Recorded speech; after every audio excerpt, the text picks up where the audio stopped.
For 10 years, I quietly paid for all my grandchildren's extravagant birthday parties and was always there when my son's family needed help.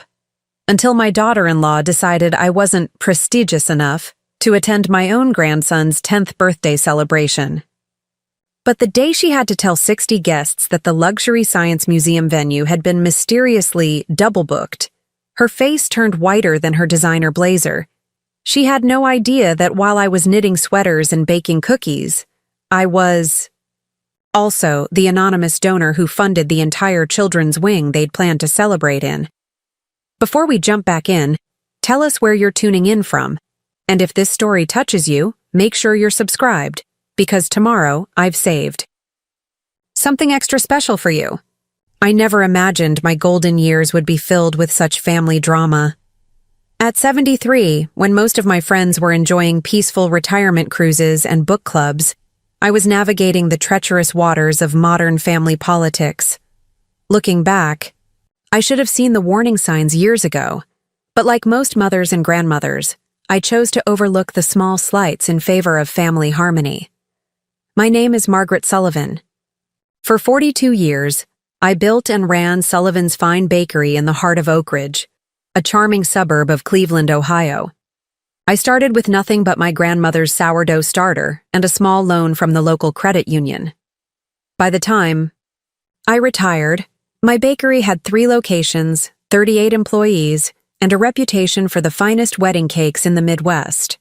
Our signature Ukrainian Easter bread, Paska, had been featured in regional magazines, and our butter cookies shipped to customers in all 50 states. I loved every minute of building that business. The pre-dawn hours mixing dough and peaceful, solitude, the satisfaction of perfectly executed pastries, the joy on customers' faces when they took their first bite of something I had created with my own hands. I'd wake at 3:30 each morning, tiptoe past my sleeping family, and head to the original bakery location where I'd work alongside my early shift staff, my fingers moving with practiced precision as we prepared for the day ahead. By the time the doors opened at 6 to 5, the cases would be filled with fresh pastries, the air rich with the scent of bread and cinnamon. When I finally sold the business to my most talented baker, Maria Delgado, at age 68, I left with not just financial security, but a legacy I was proud of. Maria had started as a 19-year-old college student, working part-time to pay her tuition. She had shown such natural talent that I'd taken her under my wing, teaching her every recipe, every technique I'd developed over the decades. When she approached me about buying the business, it felt right, like passing a cherished family heirloom to a worthy successor. My husband Richard had passed away 10 years earlier, a sudden heart attack while tending his beloved vegetable garden. I'd found him among his tomato plants, trowel still in hand, face peaceful as though he'd simply decided to take a rest in the summer sunshine. We'd had one child, our son James, who had followed a more conventional path than my entrepreneurial journey.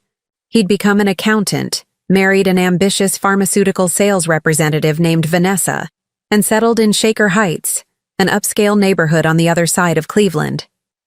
James had always been a cautious child, methodical, where I was intuitive, preferring structure and certainty to the risks I embraced when building my business. When Richard died, James worried about me continuing to work such long hours at the bakery. "Mom, you don't have to keep pushing yourself so hard," he'd say during our Sunday dinners. "You could sell now, live comfortably." But he didn't understand that the bakery wasn't just work to me. It was my passion, my identity, my connection to a heritage that stretched back through generations of women who had fed their families and communities with their own hands. James and Vanessa had 2 children, Tyler, now 10, and Sophia, 7. Beautiful, bright kids who I adored with every fiber of my being. Tyler had inherited Richard's thoughtful nature and my creative streak, a combination that made him excel at both mathematics and art, an unusual pairing that his teachers frequently commented on.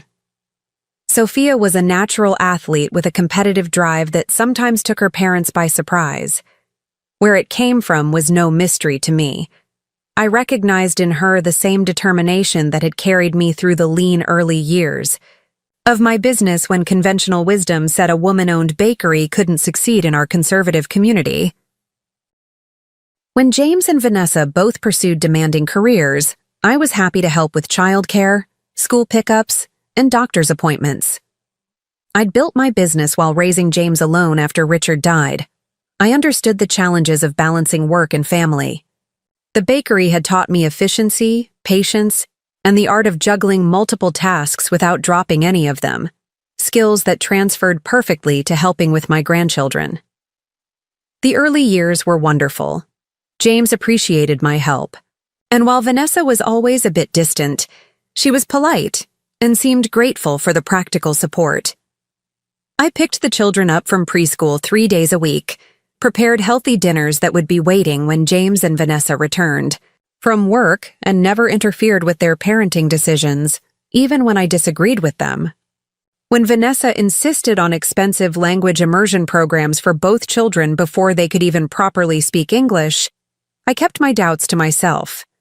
When James wanted to enroll 4-year-old Tyler in competitive chess lessons that left the boy in tears of frustration, I gently suggested alternatives without undermining his authority. "Mom, you're a lifesaver," James would say, hugging me as he came through the door after a long day of client meetings. "I don't know how we'd manage without you." Those words warmed my heart, reminding me of the days when a small James would wrap his arms around my flour-covered apron, face pressing against my hip as he declared my chocolate chip cookies the best in the universe. The bond between us had weathered his teenage rebellion, his college years away, his early marriage when Vanessa had seemed determined to establish her primacy in his life. Through it all, we had maintained a connection that, while sometimes strained, remained fundamentally intact. The children thrived with the consistency of having their grandmother as a regular presence in their lives. Tyler inherited my passion for baking. Standing on a step stool in my kitchen by age 4, his small hands covered in flour as he learned to make the simple butter cookies my grandmother had taught me to make decades earlier. I'd watch him concentrate, tongue caught between his teeth, as he carefully pressed a fork into each dough ball, creating the crosshatch pattern that was our family tradition. Sophia was more like her father, methodical, precise, with a mind for numbers that impressed even her teachers. She approached our baking sessions like science experiments, insisting on measuring ingredients to the exact gram, recording her observations in a notebook she kept specifically for Grandma's kitchen research. Every year since they were born, I had organized and privately funded their birthday celebrations. Nothing extravagant at first, backyard parties with homemade cakes and simple games. But as the children grew and Vanessa's career advanced, the parties became increasingly elaborate. For Tyler's 7th birthday, I'd arranged a dinosaur-themed party complete with a paleontologist from the Natural History Museum who brought fossil specimens for the children to handle. For Sophia's 5th, we'd transformed the backyard into an enchanted forest with twinkling lights, a professional face painter, and a children's theater troupe performing fairy tales. I never told James or Vanessa that I was covering these expenses. James assumed the costs came from the generous family fun budget I had established for the grandchildren shortly after selling my business. Vanessa simply took it for granted that these celebrations materialized as planned, occasionally taking credit for aspects she had minimal involvement in. What mattered to me was seeing the joy on my grandchildren's faces, preserving the magic of childhood that passes all too quickly. "Grandma, this is the best birthday ever," Tyler had exclaimed. Last year, his face smeared with chocolate from the fountain I'd rented for his dinosaur party. "You always make everything special." Those moments, those genuine expressions of delight and appreciation, were worth every penny, every hour of planning, every effort to coordinate vendors and activities without letting James and Vanessa realize the extent of my involvement. I wasn't looking for credit or recognition. The children's happiness was enough. The dynamic began to shift when Vanessa received a significant promotion 3 years ago, becoming regional sales director for a major pharmaceutical company. the promotion came with a substantial salary increase, a company car, and most significantly, a new social circle that Vanessa seemed determined to impress. Suddenly, our modest family gatherings were replaced by networking events thinly disguised as social functions. New neighbors appeared at Thanksgiving dinner, not because they had nowhere else to go, but because they were potential business connections. James's quiet accounting practice was suddenly being marketed to Vanessa's wealthy colleagues. I watched the transformation with a mixture of pride and concern. On one hand, Vanessa's success was impressive, a testament to her intelligence and drive. On the other, the values that had anchored our family seemed to be shifting beneath our feet, replaced by a preoccupation with status and appearance that made me increasingly uncomfortable. And my role began to change as well. Rather than the grandmother who contributed her time, experience, and silent financial support, I became something of an embarrassment, a reminder of the family's less polished roots. The first time I noticed this shift was at a dinner party Vanessa hosted for her new boss. I'd arrived early to help with preparations, bringing a tray of my special Ukrainian pastries that had always been popular at family gatherings. "Oh," Vanessa said, her smile tightening as she took the tray. "Thank you, Margaret, but I've ordered catering from Bellissimo's. Perhaps we can serve these another time." The pastries, hand-rolled dough filled with sweet cheese and topped with cherries I'd preserved myself, disappeared into the kitchen, replaced by bland but elegantly presented hors d'oeuvres that cost 4 times as much and contained half the love. "Mom, would you mind not mentioning the bakery when the Richardsons come over?" James asked hesitantly, before another dinner party several weeks later. "Vanessa thought maybe you could say you were in food service management instead." I raised an eyebrow but said nothing.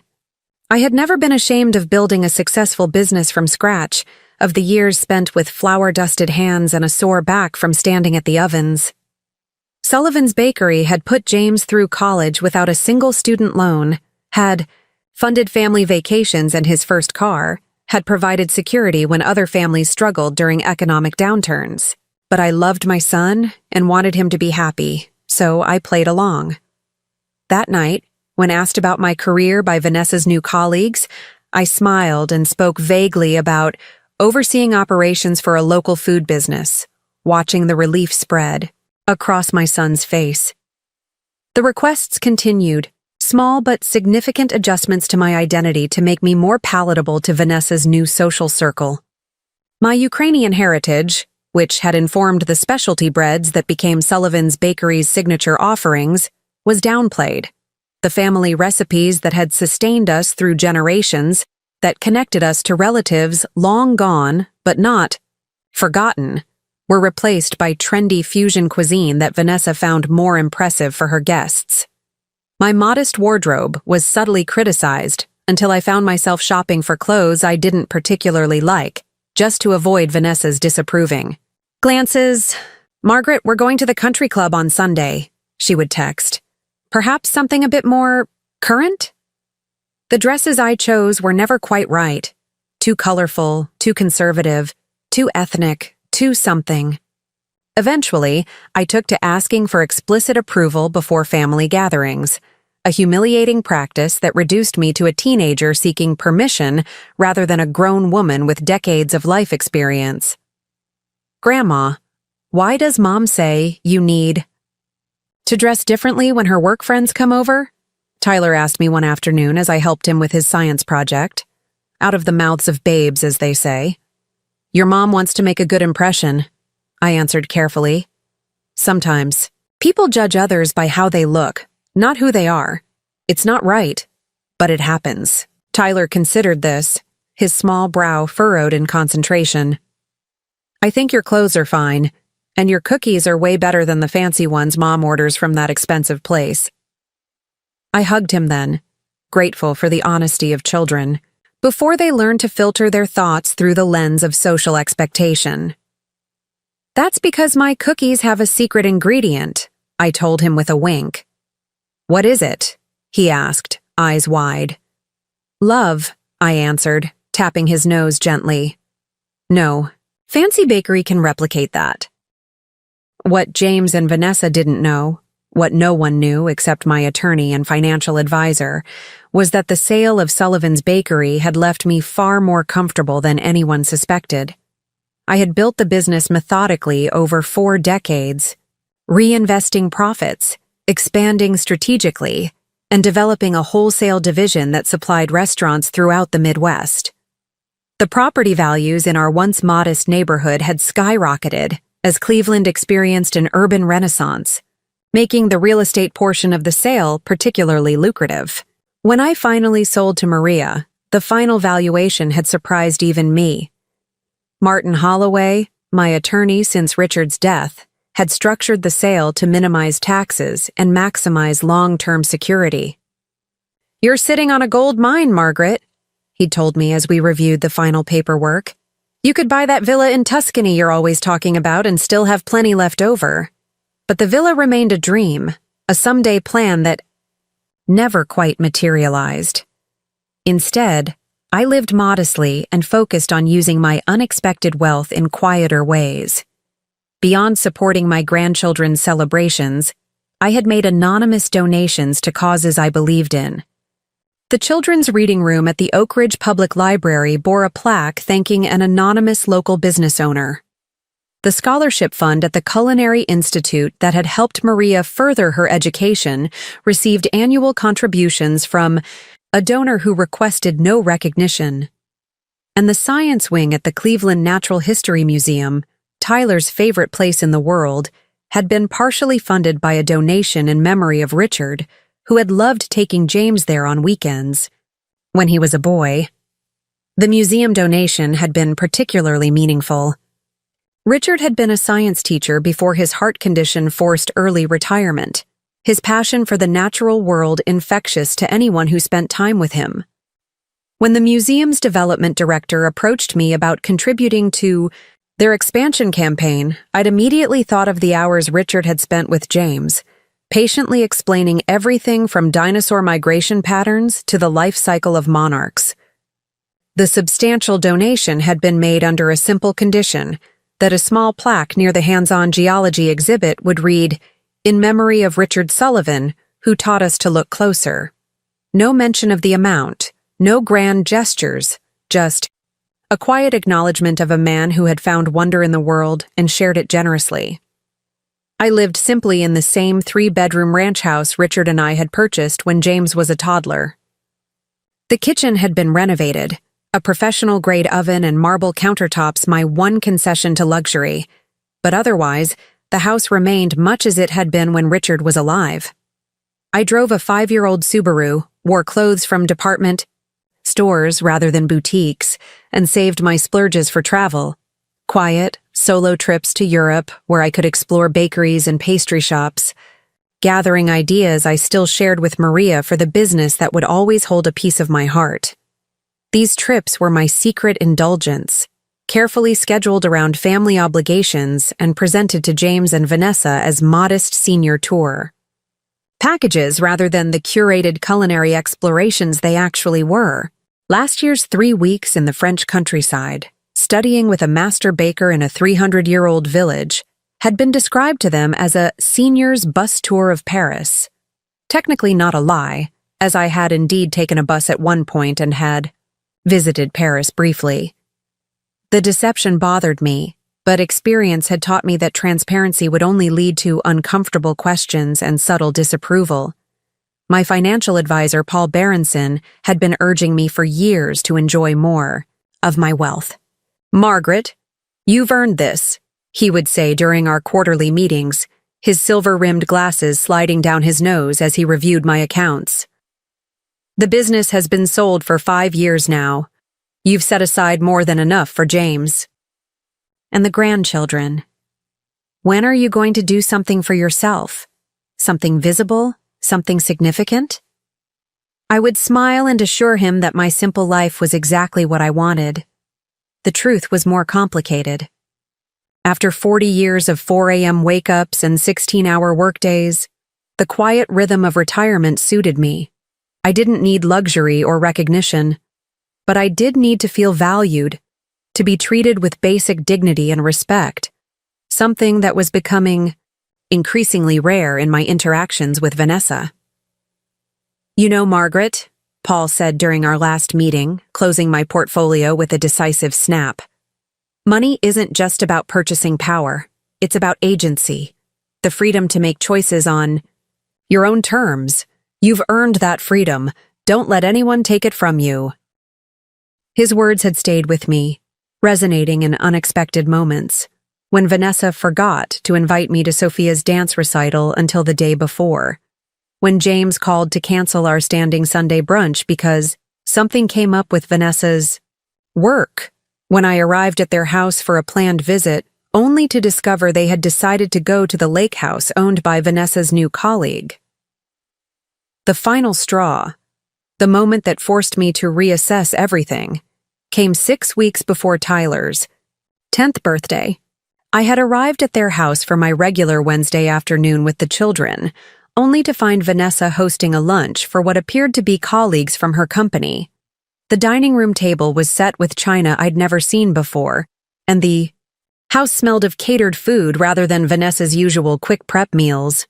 "Oh, Margaret," Vanessa said when she spotted me in the entryway, her surprise quickly masked with a tight smile. "I completely forgot you were coming today.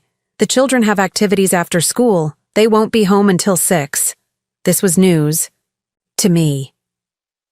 Wednesday afternoons had been grandma time since Tyler started kindergarten, a sacred block on our calendars where I would pick the children up from school, help with homework, and engage in craft projects or baking sessions that gave James and Vanessa a few extra hours to focus on work.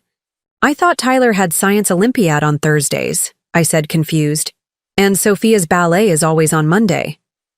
Vanessa's smile didn't reach her eyes. "We've adjusted their schedules. James was supposed to let you know."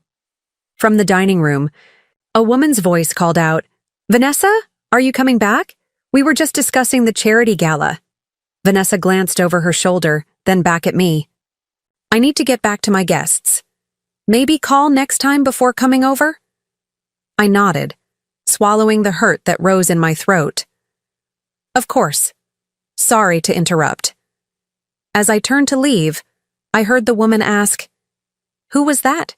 Your housekeeper?" And Vanessa's response, not quite quiet enough. "No, just my mother-in-law. She gets confused about schedules sometimes." Just her mother-in-law. Gets confused. As if I were suffering from dementia rather than following the schedule that had been in place for years. As if my time had no value, my feelings no importance. As if the woman who had helped raise her children, who had silently funded their extravagant parties and activities, who had stepped back to let Vanessa take credit for my efforts, was nothing more than an inconvenient elderly relative who couldn't keep track of days. The words stung with a particular sharpness because they attacked the core of who I was, the organized, efficient businesswoman who had run a complex operation with dozens of employees, hundreds of orders, and exacting production schedules for decades. I had built my reputation on reliability and attention to detail. To be dismissed as confused was not just hurtful but fundamentally untrue. I drove home in silence. No radio, no phone calls, just the sound of my own breathing as I processed what had happened. By the time I pulled into my driveway, a decision had crystallized in my mind. Something needed to change. I would always love my grandchildren, would do anything for them. But I would no longer accept being treated as an inconvenience, an embarrassment, or worst of all, just a mother-in-law who could be dismissed without thought. That evening, I called Paul Berenson. "Paul," I said when he answered, "remember how you've been telling me to do something for myself? I think I'm ready to have that conversation." His delight was audible. "About time, Margaret. What did you have in mind? That villa in Tuscany you mentioned? A cruise? Your own apartment in New York for those bakery research trips?" "Not exactly," I replied. "I need your help with something a bit more complicated." Explained my idea. A plan that would allow me to maintain my relationship with my grandchildren while establishing clear boundaries with James and Vanessa. A way to reclaim my dignity without punishing the children for their parents' behavior. It's risky, Paul cautioned after hearing me out. It could backfire, create more tension instead of resolution. I know, I acknowledged, but I've spent my entire life playing it safe, putting others first. At 73, I think I've earned the right to stand up for myself, even if it's uncomfortable. What I didn't tell Paul, couldn't quite articulate even to myself, was the deep hurt behind my decision. It wasn't just Vanessa's dismissive attitude or James's increasing distance. It was the gradual erosion of my identity, the subtle message that the woman who had built a business from nothing, who had raised a son alone after being widowed at 48, who had supported their family in countless seen and unseen ways, was now an inconvenience to be managed rather than a person to be respected. That hurt had been simmering for years. Now it would finally lead to action. And the catalyst would be Tyler's upcoming birthday, the celebration I had already quietly arranged and paid for months in advance at the Cleveland Natural History Museum in the very science wing that bore Richard's memorial plaque. Sometimes the kindest souls harbor the most effective lessons when finally pushed too far. I was about to demonstrate exactly that. The weeks following my decision to take action were deceptively normal. I continued my routine visits with the grandchildren, though I noticed Vanessa had rescheduled several of our standing arrangements to times when she knew I had my weekly bridge club or volunteer shifts at the library. It was a subtle form of control, creating conflicts that would reduce my time with Tyler and Sophia without having to directly tell me I wasn't welcome. James called less frequently, our Sunday brunches now a monthly occurrence rather than weekly. When I asked about Tyler's upcoming birthday, he was evasive.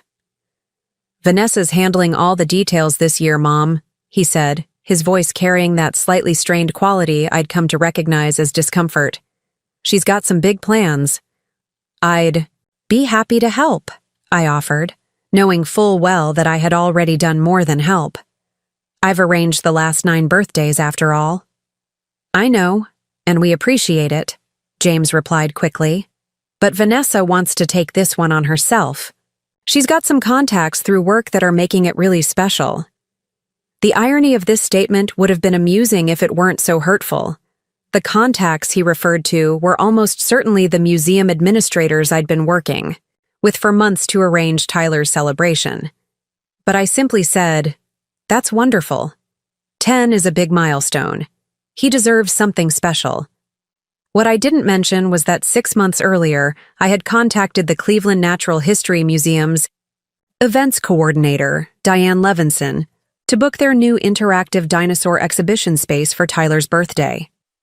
The space was normally reserved for corporate events and fundraisers, with a rental fee that would make most parents balk.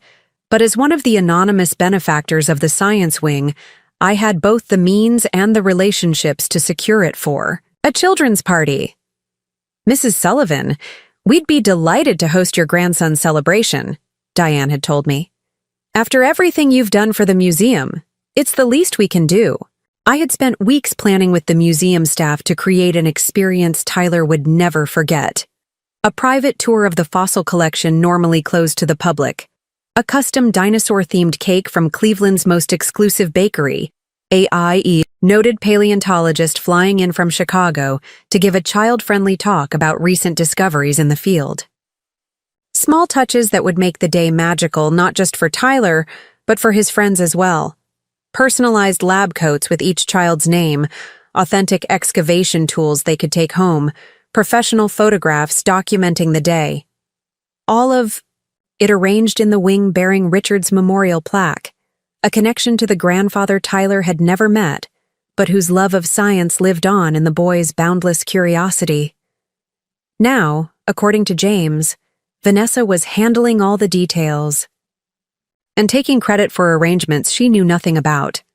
It stung, but I'd grown accustomed to such slights over the years.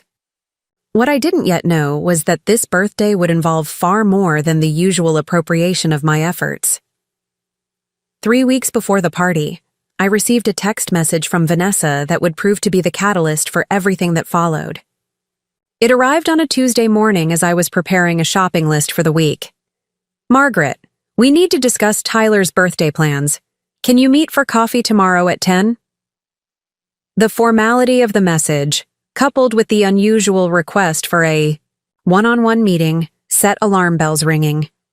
Vanessa and I rarely met without the children present, and when we did, it was typically in the context of family gatherings with James as a buffer. Still, I replied with a simple, "Yes, see you at Westlake Cafe," our usual meeting spot halfway between our homes. The cafe was busy when I arrived the next morning, but Vanessa had secured a table in the back corner, partially screened by a decorative divider that offered some privacy from the other patrons. She was dressed in her work attire, a tailored navy suit, subtle pearl earrings, her dark hair pulled back in a sleek chignon. The image of professional success. "Margaret, thank you for coming," she said as I slid into the chair opposite her. No hug, not even a warm smile, just the polite acknowledgement one might offer a business associate. "Of course," I replied, signaling to the server for my usual tea. "What's on your mind?" Vanessa took a careful sip of her latte before setting it down with precision. "It's about Tyler's birthday celebration. As James probably mentioned, we're having it at the Natural History Museum." He did mention that. It sounds wonderful. Tyler loves that museum. Yes, he's very excited. It's going to be quite an event. She paused, fingers nervously adjusting her napkin. "We've invited some important people. Dr. Callahan, the head of pediatric medicine at Cleveland General, the Westbrooks from the hospital board, several of the partners from James's firm." I nodded, waiting for her to get to the point. This sounded like the usual status-focused guest list Vanessa preferred these days. "The thing is," she continued, her voice lowering slightly, "this is a really important networking opportunity for both of us. Dr. Callahan rarely attends private functions, and the Westbrooks could be instrumental in James landing the hospital's accounting contract." "I'm sure Tyler will charm them all," I said, still not seeing where this was heading. "He's such a personable boy." Vanessa's perfectly manicured hand reached across the table, stopping just short of touching mine. A gesture of false compassion that sent a chill of premonition through me. "Margaret, I think it would be best if you didn't attend the party itself." The words hung in the air between us, so unexpected that for a moment I thought I'd misheard. "Excuse me?" "It's nothing personal," she hurried to add, though of course, it was entirely personal. "It's just that we're trying to present a certain image, and I'm concerned that some of your stories about the old bakery days might not create the impression we're hoping for." I sat very still, my tea forgotten.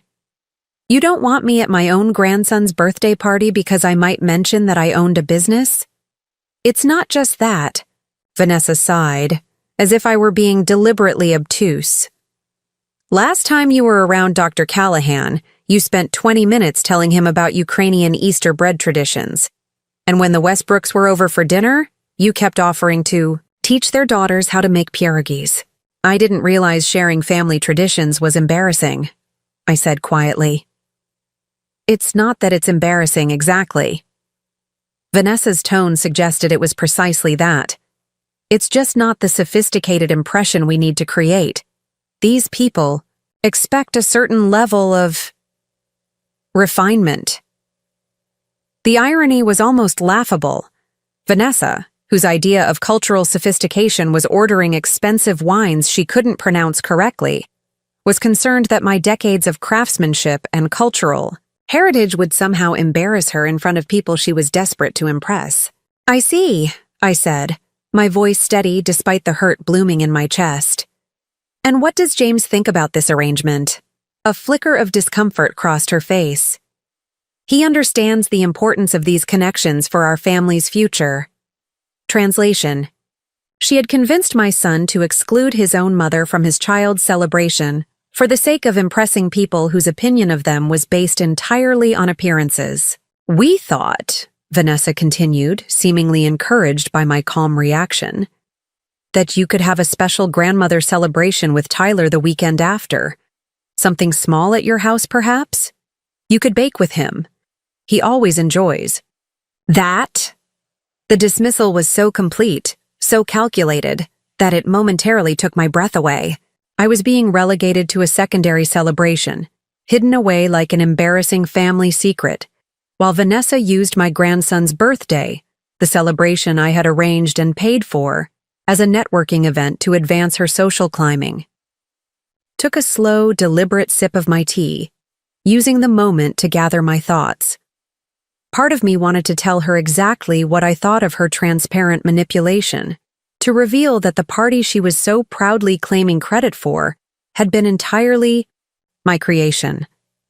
But another part, the strategic businesswoman who had successfully navigated 4 decades of challenges, recognized an opportunity. I understand, I said finally, setting down my cup. You're right that these connections are important for your family's future. I wouldn't want to interfere with that. Relief flooded Vanessa's face, her shoulders visibly relaxing. I'm so glad. You understand, Margaret. This really is what's best for everyone. Of course, I smiled, a plan already forming in my mind. Will you at least tell Tyler that I wanted to be there? I'd hate for him to think I chose not to come. Definitely, she assured me, though I doubted she would. We'll tell him you weren't feeling well.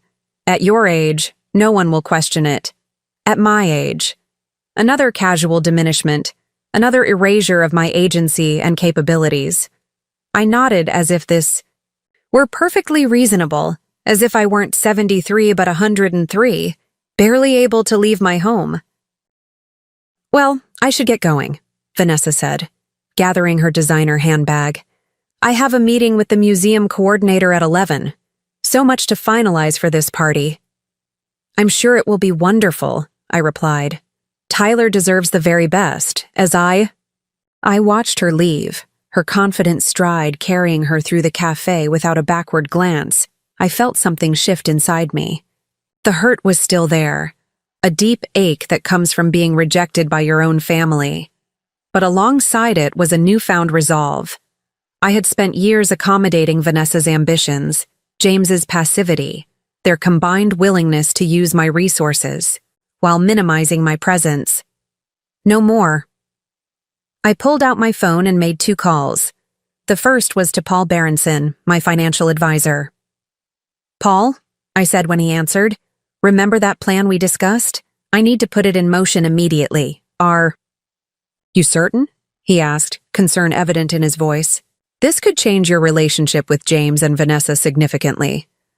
I'm certain, I replied. It's already changed.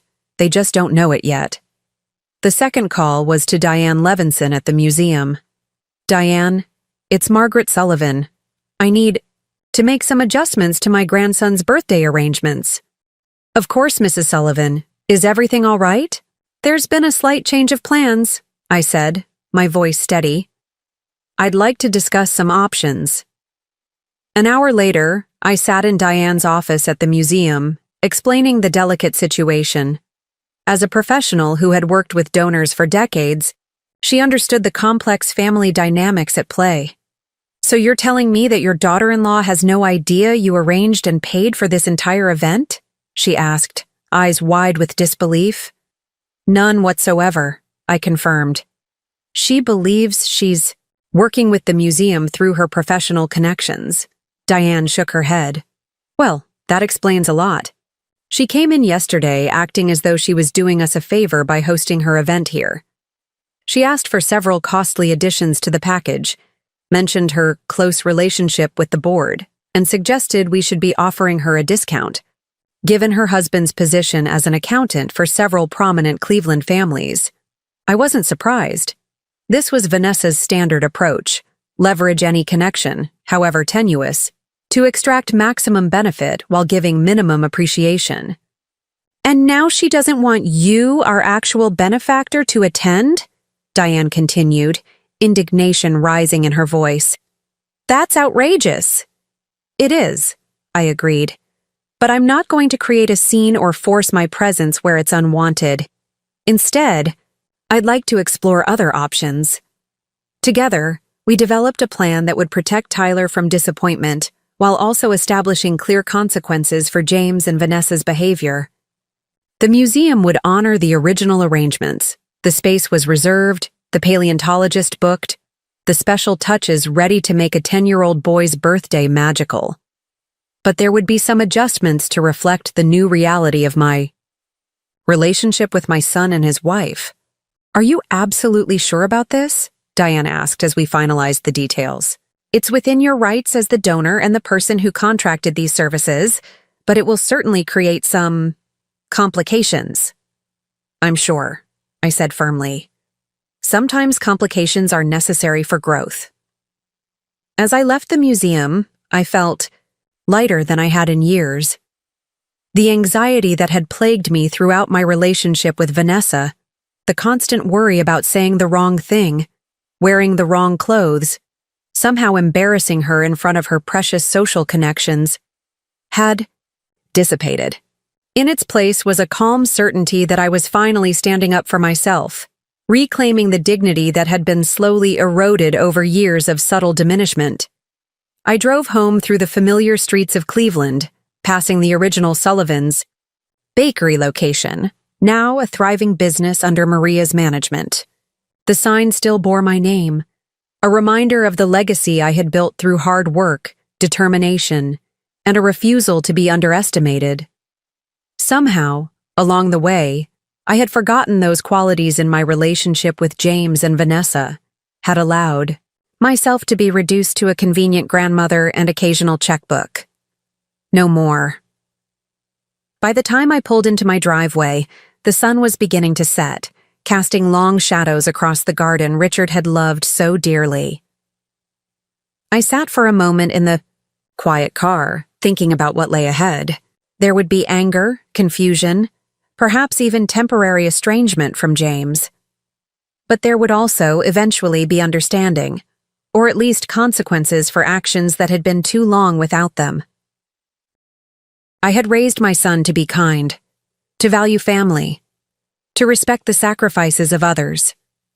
Somewhere along the way, under Vanessa's influence and his own desire for a more prestigious life than his Baker mother had provided, he had forgotten those lessons. Perhaps it was time for a refresher course. Inside, I made myself a cup of tea and sat at my kitchen table, surrounded by the photographs of a life well lived. James as a toddler in the bakery, flour dusting his chubby cheeks. Richard and me on our 20th anniversary. Tyler and Sophia at various ages, their faces alight with the joy of childhood. My family, complicated and imperfect, but still mine. I picked up my phone and sent a text to James. We need to talk about Tyler's birthday. Call me when you can. The reply came almost immediately. Vanessa mentioned she spoke with you. Thanks for understanding, Mom. We'll make it up to you. Make it up to me. As if exclusion from my grandson's celebration I had created and funded, was a minor inconvenience that could be soothed with platitudes. I didn't respond. Some conversations needed to happen face to face, and this would definitely be one of them. Instead, I opened my email and confirmed the arrangements Paul and I had made, a series of financial adjustments that would become relevant very soon, as James and Vanessa discovered the true cost of treating family as disposable. Tyler's birthday was 10 days away. 10 days for me to finalize my plans, to prepare for the fallout, to strengthen my resolve. 10 days until Vanessa's carefully cultivated image of control and social sophistication would face a very public challenge. And I, the embarrassing Baker grandmother from the wrong side of Cleveland, would finally reclaim my place, not as an accessory to be utilized when convenient and hidden when inconvenient, but as a woman of substance who demanded to be treated with the respect she had earned through a lifetime of hard work and sacrifice. The game was about to change, and I was finally ready to play by my own rules. The 7 days that followed my coffee meeting with Vanessa were deceptively quiet. On the surface, life continued as usual. I attended my bridge club, volunteered at the library's children's reading hour, and spoke with Tyler and Sophia on their father's phone during our scheduled calls. If the conversations were slightly strained, if James seemed eager to end them sooner than usual, I pretended not to notice. Behind this veneer of normalcy, however, was a flurry of activity. Paul Berenson and I had daily conversations, finalizing the financial restructuring we'd planned. Martin Holloway, my attorney, prepared the necessary documents with his usual thoroughness. And Diane Levinson at the Cleveland Natural History Museum kept me updated on Vanessa's increasingly demanding interactions with the museum staff. She called again today, Diane reported during one of our check-ins. Now she wants the paleontologist to wear a tie that matches her dress. She sent a fabric swatch to the office. I couldn't help but laugh at the absurdity. And what did you tell her? That Dr. Whitaker is an acclaimed scientist who has appeared on National Geographic and the Discovery Channel, and that we don't generally dictate his wardrobe choices. Diane's dry tone conveyed her growing exasperation. She didn't take it well. No, Vanessa wouldn't have taken that well at all. In her world, everyone was a supporting player in the production of her life, expected to follow her direction without question. She also asked about upgrading the catering, Diane continued. When I explained that the menu had already been finalized and paid for, she insisted on speaking to the actual person in charge, not just an events coordinator. The irony of Vanessa not realizing she was speaking to the museum's senior director of development, a woman who had raised millions for the institution and managed relationships with the city's most prominent families, would have been amusing under different circumstances. Did you tell her who you are? I asked. No, Diane replied. I thought it better to maintain the fiction for now as you requested. But Margaret, I have to say, this situation is becoming increasingly uncomfortable for our staff. I understand, I acknowledged, and I appreciate your patience. After Saturday, things will be much clearer. Saturday, Tyler's birthday, approached with the inevitability of an incoming tide. 3 days before the event, James finally called, his voice carrying that forced cheerfulness that told me he was uncomfortable even before he spoke. Mom? I wanted to check in. Vanessa said you two had a good talk about Tyler's party. Did she? I kept my tone neutral, giving him room to reveal how much he actually knew about our conversation. Yes, and I just want to say I appreciate your understanding. This event is really important for my career, and having the Westbrooks there could mean landing the hospital account. So that was the version he'd been given, that my exclusion was a mutual agreement based on the business potential of the party. Not that I'd been directly told my presence would embarrass them in front of their important guests. James, I said carefully, do you think your father would have excluded his mother from a family celebration for the sake of a business opportunity? The silence on the line stretched uncomfortably long. That's different, Mom, he finally replied, his defensiveness evident. Dad was in a different position. The accounting world is very relationship-driven now, and impressions matter. And what impression would having your mother there create?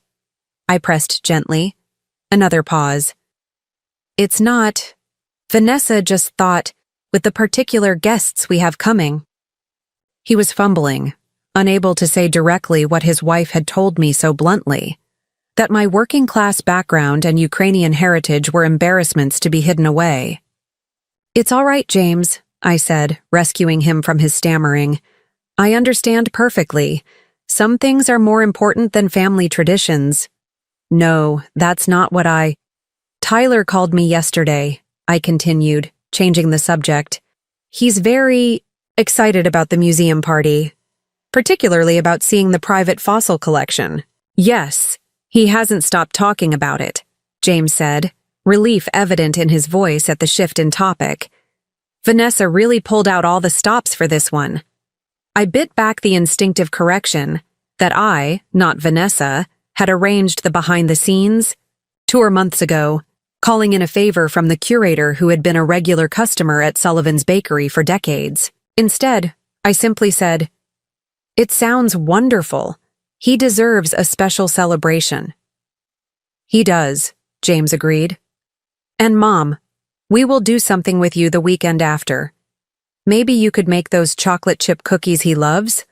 The ones with the sea salt on top." And there it was, the consolation prize. A quiet, hidden-away celebration where my presence wouldn't embarrass anyone, where I could bake treats that would be enthusiastically consumed but never acknowledged in the carefully curated social media posts Vanessa would share with her network. "We'll see," I said noncommittally. "I may have plans that weekend." Plans? The surprise in his voice revealed how rarely he considered that I might have a life beyond my availability to his family. "What kind of plans?" "Nothing definite yet," I replied. "But at my age, I'm learning not to put things off too long. You never know how much time you have left." It was a subtle guilt trip, but an effective one. James's tone immediately shifted to concern. "Mom, is everything okay? Your health is good, right?" "Everything's fine, James," I assured him. "I'm just becoming more mindful of how I spend my time, and with whom." After we hung up, I sat for a long time looking at a photograph on my mantel. James at his college graduation, flanked by Richard and me, all of us beaming with pride. My hardworking, honest son, who had never wanted for anything, whose education had been fully funded by the bakery his mother had built with her own hands. When had he become a man who would exclude that same mother for the approval of people, like the Westbrooks? The answer, I knew, wasn't simple. It wasn't just Vanessa's influence, though that played a significant role. It was also the subtle but persistent message that permeates certain social circles, that working with your hands is somehow less dignified than working with numbers or words, that an accent or ethnic tradition is something to overcome rather than celebrate, that the trappings of success matter more than the character that earned it. Somewhere along the way, James had absorbed that message, had begun to see his parents' simple but honest life as something to transcend rather than honor. And I, in my desire to support his happiness, had enabled that perspective by staying quietly in the background, never reminding him of the foundation upon which his opportunities had been built. Well, that was about to change. The day before Tyler's birthday celebration, I received an unexpected visitor. I was in my garden, tending to the tomato plants Richard had loved so dearly, when a car pulled into my driveway. To my surprise, Tyler climbed out, followed by James. "Grandma!" Tyler called, running toward me with the unself-conscious enthusiasm of a child not yet conditioned to hide his affection. He wrapped his arms around my waist, his head now reaching my shoulder. When had he grown so tall? "Tyler, what a wonderful surprise," I said, hugging him tightly before looking up at James with a questioning expression. "He wanted to see you before the big day," James explained, hands shoved awkwardly in his pockets. "He was upset when he heard you weren't coming tomorrow." "Mom said you're sick," Tyler said, pulling back to study my face with concern. "But you don't look sick." I glanced at James, who had the grace to look uncomfortable. "I'm not sick, sweetheart," I told Tyler. "But sometimes grown-ups have complicated reasons for the decisions they make." "Then why aren't you coming?" he persisted. "I told Mom I want you there. You always make my birthdays special." Out of the mouths of babes. I knelt down, ignoring the protest from my knees, to look Tyler directly in the eye. "Your birthday will be wonderful, I promise. And we'll celebrate. Together very soon. But it won't be the same without you," he insisted, with the unassailable logic of a child. "You've been at every birthday I've ever had." I felt tears threatening and blinked them back. "Sometimes things change, Tyler. But my love for you never will." I reached into my pocket and pulled out a small box wrapped in silver paper. "Here, a little early birthday gift." He accepted it eagerly, the momentary sadness forgotten in the excitement of an unexpected present. "Can I open it now?" "Of course." He tore away the paper to reveal a small velvet box. Inside was a pocket watch, not a toy, but a real high-quality timepiece with his initials engraved on the case. "This was your grandfather's," I explained as he turned it over in his hands with unusual care for a 10-year-old. "My father gave it to him when we got married, and he always said it should go to his grandson when the time was right. I think 10 is the perfect age." "It's real?" Tyler asked, awe in his voice. "A real grown-up watch?" "Very real," I confirmed. "Over 100 years old. It still keeps perfect time, just like your grandfather made sure it did. He wound it every morning at precisely 7 o'clock. Tyler carefully opened the case to reveal the watch face, its Roman numerals and delicate hands, a testament to craftsmanship from another era. "I'll take care of it forever," he promised solemnly. "I know you will, sweetheart." James, watching this exchange, appeared genuinely moved. "Mom, that's Dad's watch? I didn't even know you still had it." "There are many things I've preserved over the years," I said meaningfully. "Family heirlooms, traditions, memories, they matter, even when we sometimes forget that they do." He had the decency to look abashed. "Mom, about tomorrow?" "Why don't we go inside?" I interrupted, not wanting to have this conversation in front of Tyler. "I just baked some cookies this morning, and I think there might be some lemonade in the refrigerator." In the kitchen, while Tyler happily devoured chocolate chip cookies and practiced opening and closing his new watch, James leaned against the counter and spoke in a low voice. "I want you to know this wasn't my idea," he said, "excluding you from the party. Vanessa gets these ideas in her head, and sometimes it's easier to go along than to argue." It was as close to an apology as he was likely to offer, but it wasn't. Enough. Not anymore.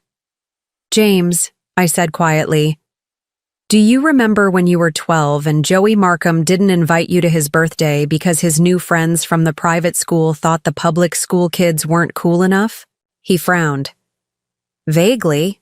That was a long time ago." "Your father drove you to the toy store that morning and let you pick out the best gift in the place. That remote control car Joey had been talking about for months. Then he had you wrap it, and took you to Joey's house right at the start of the party." I smiled at the memory. "When Joey's mother answered the door, your father said loud enough for everyone to hear, James wanted to make sure Joey got his present, even though the invitation must have gotten lost in the mail." James's expression softened. "I'd forgotten that. Dad was pretty smooth when he wanted to be." "Joey's mother was mortified," I continued. "She insisted we stay, made a big show of how there must have been a mix-up. You ended up having a great time, and Joey learned an important lesson about loyalty and treating people with respect." The parallel to our current situation hung unspoken between us. "Mom, it's not the same," James sighed.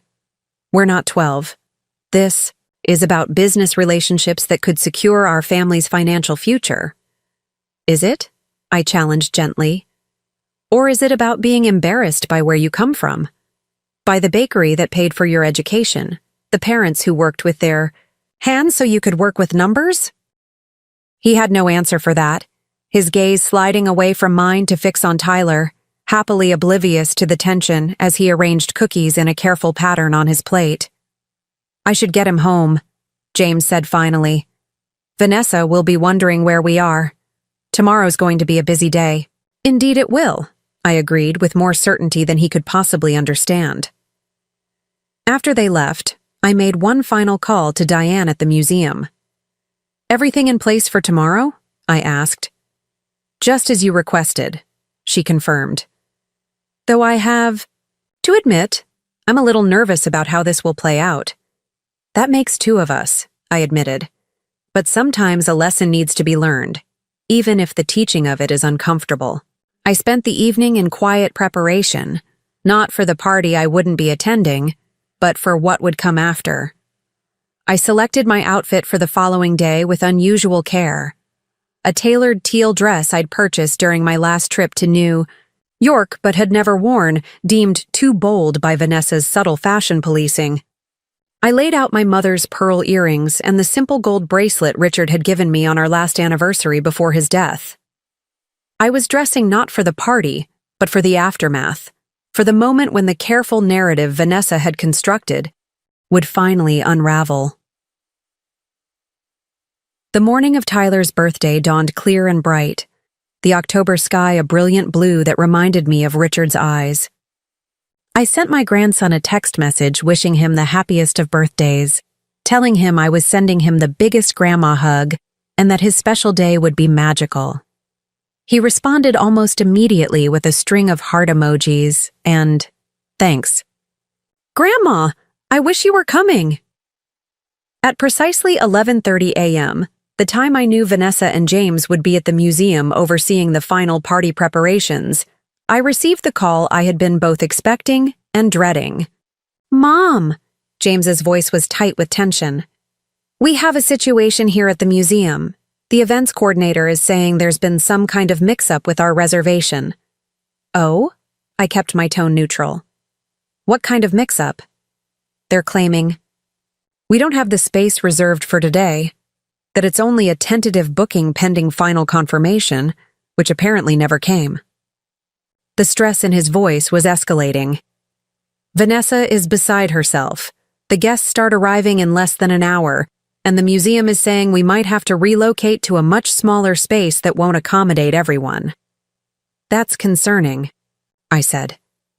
"Have you spoken with the person in charge, not just the events coordinator?" "Vanessa is demanding to see them now.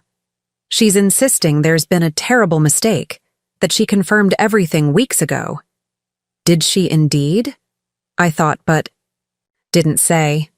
Instead, "I'm sure it will get sorted out, James. These things usually do."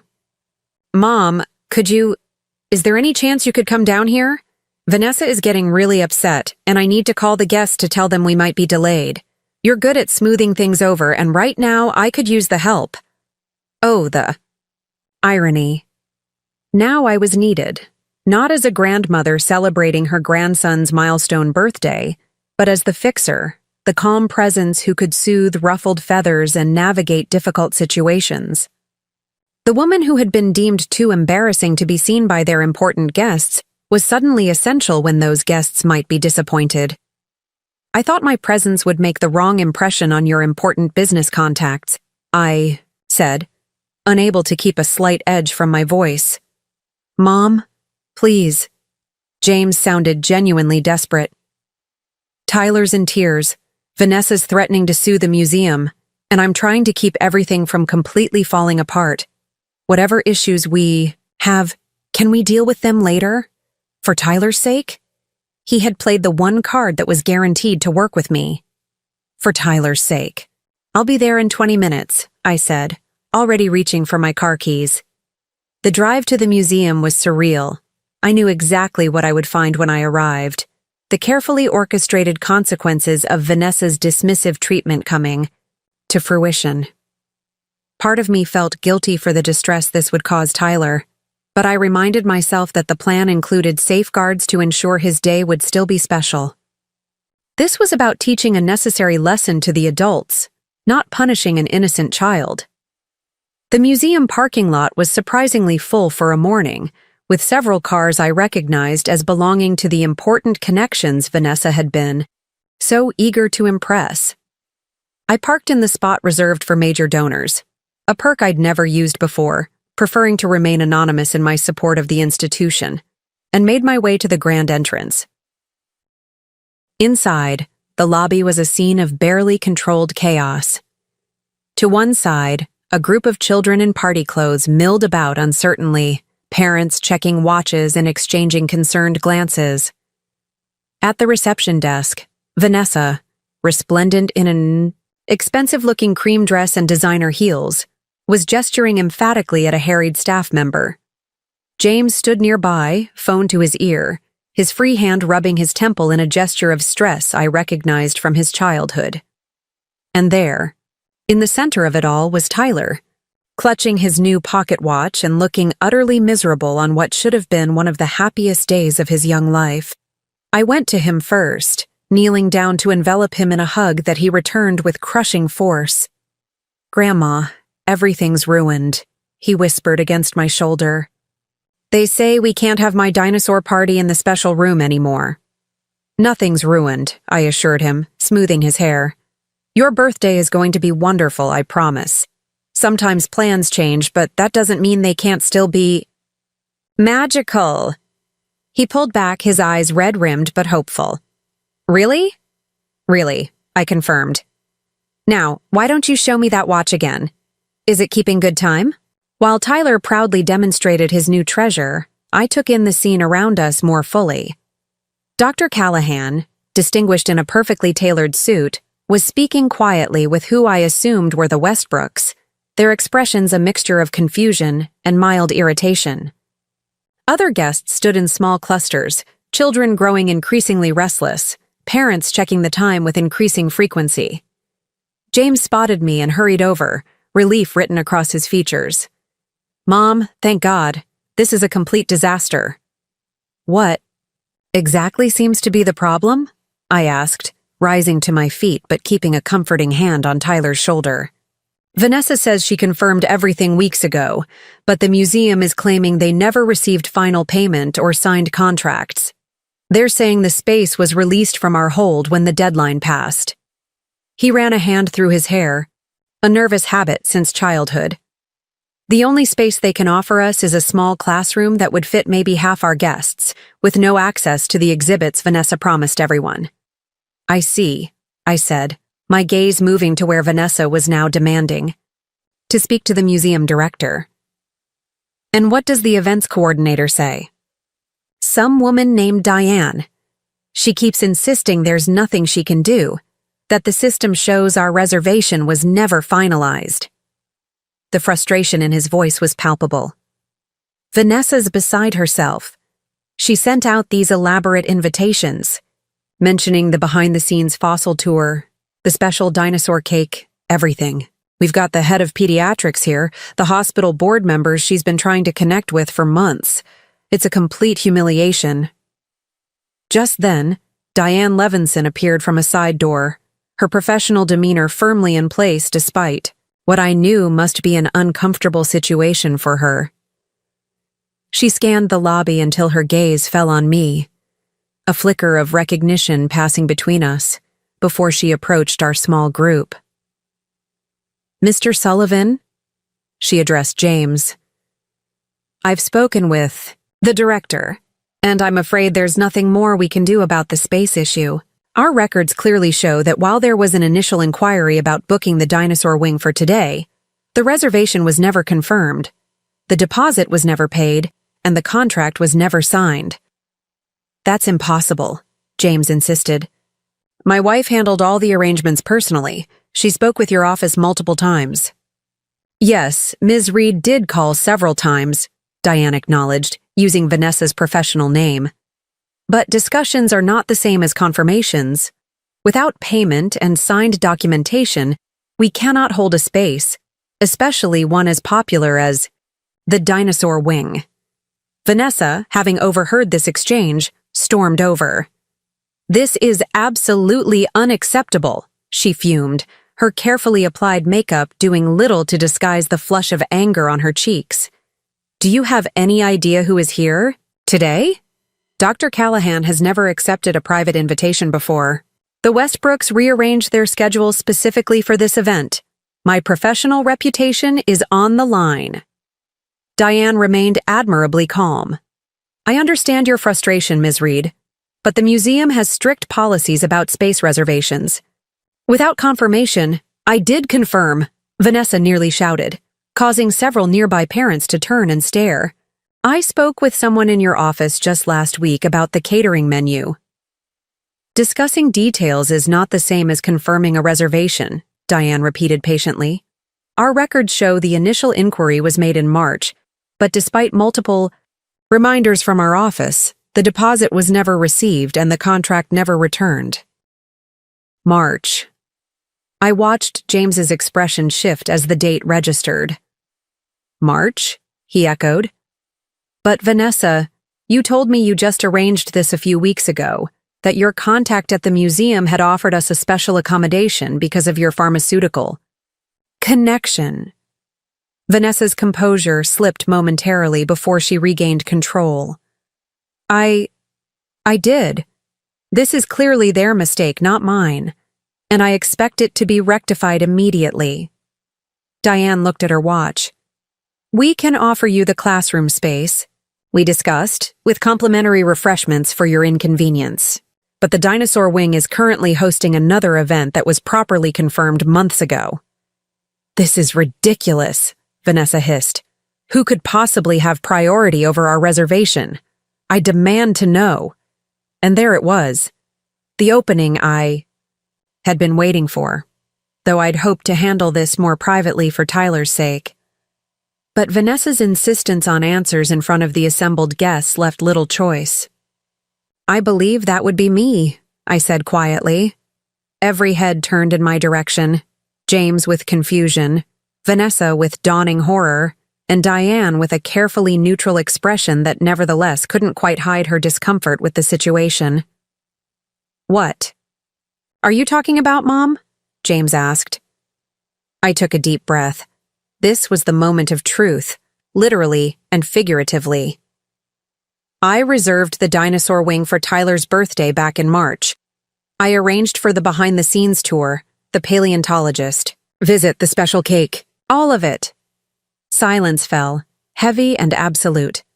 Even the children seemed to sense the tension, their chatter dying away as the adults froze in a tableau of confusion and growing realization. That's not possible, Vanessa finally stammered. I was the one who contacted the museum. I was the one who planned all of this. No, Vanessa, I corrected gently. You weren't. I've been arranging and paying for the children's birthday celebrations since they were born, always anonymously, always happy to let you take the credit. But this year, when you decided I wasn't worthy of attending my own grandson's party, party I had created and funded, something had to change. James looked between us, bewilderment giving way to understanding and then to something like shame. Mom, is this true? You've been paying for all the kids' parties? I nodded. Everyone. The petting zoo for Sophia's 4th birthday. The magician for Tyler's 6th. The custom Star Wars costumes last year. All of it. But why didn't you say anything? He asked. Because it wasn't about recognition, I explained. It was about giving my grandchildren magical memories. I was content to stay in the background, to let you and Vanessa be the heroes in their eyes, until I was told my presence would embarrass you in front of your important guests. Vanessa had gone very pale, her gaze darting to where Dr. Callahan and the Westbrooks were listening with undisguised interest. Margaret, this isn't the place to discuss family matters, she said, her voice barely above a whisper. I agree, I said. It should have been discussed privately weeks ago. But when you decided to exclude me from my grandson's celebration, a celebration I arranged specifically to honor his love of science and his grandfather's memory, you made it impossible to resolve this quietly. Tyler, who had been following the adult conversation with growing confusion, tugged at my hand. Grandma, what's going on? Why is everyone upset? I knelt down to his level again, determined that he not become collateral damage in this necessary but painful confrontation. Nothing for you to worry about, sweetheart. Grown-ups sometimes have misunderstandings that they need to work out. But your special day is still going to happen. In fact, I looked up at Diane, who gave a slight, "School, I think Ms. Levinson might be ready to show us to the real party location now." Diane stepped forward, professional smile firmly in place. That's right, Tyler. Your grandmother arranged something very special in our new paleontology wing. Would you like to see it? Tyler's face lit up. Yes, please. Diane looked at the assembled guests. If everyone would please follow me, the Sullivan family's celebration will begin momentarily in the Richard Sullivan Memorial Wing. Another beat of stunned silence. James turned to me, his expression a mixture of confusion and dawning realization. The Richard Sullivan Memorial Wing? As in, your father? I confirmed quietly. I made a donation to the museum's expansion fund in his memory 3 years ago. The plaque is by the geology exhibit, his favorite section. I thought it would be a fitting place for Tyler's celebration, a way to connect him to the grandfather he never had the chance to meet. For the first time in years, I saw my son, truly saw him, not the ambitious accountant striving for status and connection, but the thoughtful boy who had adored his father, who had spent countless weekends in this very museum learning about the natural world, from a man who found wonder in the smallest details of existence. "Mom," he said, his voice thick with emotion. "I had no idea. All this time." "There's a lot you don't know," I said gently. "Things we should discuss, but not today. Today is about Tyler and making sure his 10th birthday is everything he dreamed it would be." The guests had begun to follow Diane toward the museum's east wing, children chattering excitedly, parents exchanging curious glances. Vanessa remained frozen in place, her carefully constructed narrative of social and professional success crumbling visibly around her. "What have you done?" she whispered, low enough that only I could hear. "I've reminded you that appearances aren't everything," I replied quietly, "and that treating family as disposable has consequences." With that, I turned to follow the group, Tyler's hand firmly in mine, leaving Vanessa and James to decide how they would proceed, with grace and humility, or with continued pretense. Their choice would determine much about our relationship moving forward. But for now, I had a grandson's birthday to celebrate. And somewhere, I felt certain, Richard was watching with that gentle smile that had always made me feel like the most valuable person in the world. Not for what I could provide or who I could impress, but simply for who I was. That, after all, was the greatest gift any family could give. Despite everything that had happened, Tyler's birthday party was a tremendous success. Children, after all, are wonderfully resilient and blissfully oblivious to adult tensions when there are dinosaur fossils to examine and birthday cake to anticipate. The Richard Sullivan Memorial Wing was everything I had hoped it would be when I made the donation years earlier. The interactive displays captivated the young guests, while the adults, including Dr. Callahan and the Westbrooks, seemed genuinely impressed by both the exhibits and the behind-the-scenes tour led by Dr. E. Whitaker, the paleontologist I'd flown in from Chicago. The cake, a detailed reconstruction of a dinosaur dig site, complete with edible fossils that could be excavated with miniature chocolate tools, was met with gasps of delight from the children and appreciative murmurs from the parents. Throughout it all, I remained in the background, allowing Tyler to be the center of attention, as any birthday child should be. James moved through the event in a daze, alternating between supervising activities and casting bewildered glances in my direction, as if seeing me for the first time in years. Perhaps in some ways, he was. Vanessa's reaction was more complex. After the initial shock of the revelation in the lobby, she had pulled herself together with remarkable composure, plastering on a smile that never quite reached her eyes as she guided guests to the wing that, until 20 minutes earlier, she hadn't known existed. She made a point of staying as far from me as possible, navigating the room in careful orbits that never brought us into direct contact. I didn't mind. This day wasn't about Vanessa or me or our complicated relationship. It was about Tyler, about honoring the curious, kind-hearted boy who shared so many of his grandfather's qualities despite never having met him. As the party wound down and guests began to depart, several of the important connections Vanessa had been so eager to impress made a point of seeking me out. "Mrs. Sullivan," Dr. Callahan said, extending his hand, "I want to thank you for an extraordinary afternoon. My son hasn't stopped talking about the fossil collection. And this wing is truly impressive, a fitting tribute to your husband. Thank you, I replied, accepting the handshake.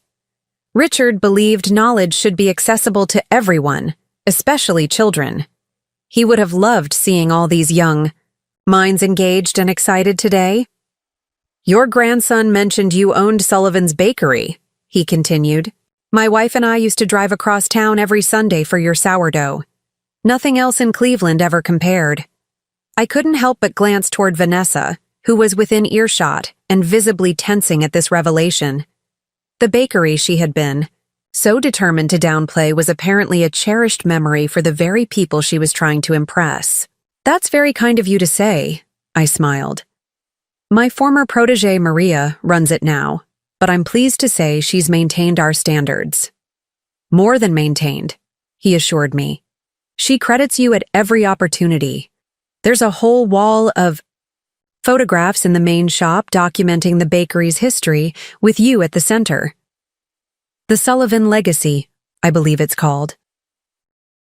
I hadn't known this, hadn't visited the main location in over a year, giving Maria space to truly make the business her own. The thought that she had created a tribute to my work, that the legacy of Sullivan's Bakery lived on so visibly, brought unexpected tears to my eyes. I'll have to visit soon, I said. It's been too long. When you do, please say hello to Maria for me, and perhaps bring me one of those poppy seed rolls that got me through medical school. I'm sure she'd make them for the original Mrs. Sullivan. After Dr. Callahan moved on, Mrs. Westbrook approached, elegant in a tailored pantsuit that probably cost more than a month's revenue from my original bakery location. Margaret Sullivan, she said warmly, taking both my hands in hers. Why didn't James tell us his mother was the Margaret Sullivan, the woman who revolutionized artisanal baking in Northeast Ohio? I blinked in surprise. That might be giving me too much credit. Not at all. My husband and I are on the board of the Cleveland Culinary Institute. Your scholarship fund has helped dozens of young bakers establish careers. We've been trying to honor you at our annual gala for years, but could never get contact information. Another revelation, another instance of my quiet contributions being more visible and valued than I'd realized. And another moment of Vanessa's careful social calculations being turned upside down. That's very flattering, I said, genuinely moved. But the scholarship was established anonymously for a reason. The focus should be on the students and their work, not on me. Admirable, but perhaps reconsider for next year's gala? The theme is Cleveland's Culinary Pioneers, and you would be our guest of honor. She pressed a business card into my hand. Think about it. No pressure. As the last guests departed and the museum staff began clearing away the party decorations, I found myself alone with Tyler for a brief moment. He threw his arms around me, a fierce hug that conveyed more than words could. This was the best birthday ever, Grandma, he declared. And I knew you weren't really sick. Mom said you were, but you never miss my birthday. No, sweetheart, I wasn't sick, I confirmed, smoothing his hair back from his forehead. Sometimes grown-ups make mistakes in how they communicate. He looked at me with the penetrating insight children sometimes display. Mom didn't want you to come, did she? But you came anyway and saved the whole party. It's complicated, Tyler. But what matters is that you had a wonderful day. I did, he nodded solemnly. And I got to learn about Grandpa Richard, too. I never knew the museum had a whole section with his name on it. Mom and Dad never told me. They might not have known, I said diplomatically. Sometimes families don't share everything, even when they should. He fingered the pocket watch, which hadn't left his possession all day. I think Grandpa would have liked the party, especially the T-Rex skull. He would have loved it, I agreed, almost as much as he would have loved you. The drive home from the museum was solitary and quiet, giving me time to process the day's events. I had achieved what I set out to do, established boundaries, reclaimed my dignity, and ensured Tyler still had a memorable birthday. But the confrontation had also revealed painful truths about my relationship with James and Vanessa, fractures that would require time and effort to heal, if healing was even possible. I expected the fallout to begin immediately, anticipated angry phone calls or text messages demanding explanations. Instead, what followed was silence. A heavy, charged silence that stretched from Saturday evening through all of Sunday and into Monday morning. No calls from James, no texts from Vanessa, not even messages from the grandchildren, which hurt, more than I wanted to admit. I had prepared myself for conflict, for recriminations and difficult conversations. I hadn't prepared for simply being frozen out. By Monday afternoon, I was beginning to wonder if I'd miscalculated, if in standing up for myself, I'd inadvertently severed the already tenuous connection to my son's family. The thought brought a wave of grief that surprised me with its intensity. I had been willing to risk tension, even temporary estrangement, but the idea of a permanent breach left me hollow. Then, as I was weeding my garden in the warm October sunshine, a car pulled into my driveway, James's car, without Vanessa or the children. He sat in the vehicle for several long moments before finally emerging, his movements hesitant, his expression guarded. I continued my gardening, giving him space to approach on his own terms, though, my heart hammered with apprehension. "Mom," he said when he finally reached me, his voice strained. "Can we talk?" I nodded, brushing soil from my gardening gloves. "Of course. Would you like some tea? I just made a fresh pot." He followed me inside, taking a seat at the kitchen table, the same table where he'd done homework as a child, where Richard had taught him to play chess, where countless family meals had been shared in simpler times. I poured 2 cups of tea and sat across from him, waiting. "I don't even know where to begin," he said finally, staring into his cup rather than meeting my eyes. Saturday was illuminating. "Yes," I agreed. "For everyone, I think." "Why didn't you tell me you were financing the children's parties all these years? Or that you'd donated enough to the museum to have a wing named after Dad? Or any of it?" The questions tumbled out, frustration and hurt evident in each one. I considered my answer carefully. At first, it was because I didn't want recognition. The joy was in seeing the children happy, in honoring your father's memory in a meaningful way. Later, I paused, seeking the right words. Later, it became clear that my contributions made Vanessa uncomfortable. That my background, my career, my heritage were things to be minimized rather than celebrated. It seemed easier to remain in the background. "That's not fair," James protested, though weakly. "Vanessa respects you." "Does she?" I asked gently. "Enough to include me in my own grandson's birthday celebration? Enough to acknowledge my role in creating the very event she was using to impress her colleagues?" He had no answer for that, his gaze dropping back to his untouched tea.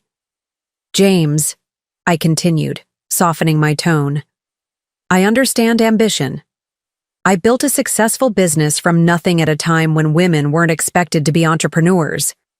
I understand, wanting to create opportunities, to build networks. What I don't understand is doing it at the expense of family, of the people who love you, support you, cheer for your success, even when it takes you farther from them." "I never meant to pull away," he said quietly. "It just happened, gradually. One compromise at a time." "Yes," I nodded. "That's usually how it works. Small concessions that don't seem significant in isolation, until one day you look up and find yourself very far from where you started, and from who you intended to be." He finally met my eyes, his own suspiciously bright. "When Dr. Callahan told me how much he respected your business acumen, how he and his wife used to drive across town for your bread, I didn't know what to say.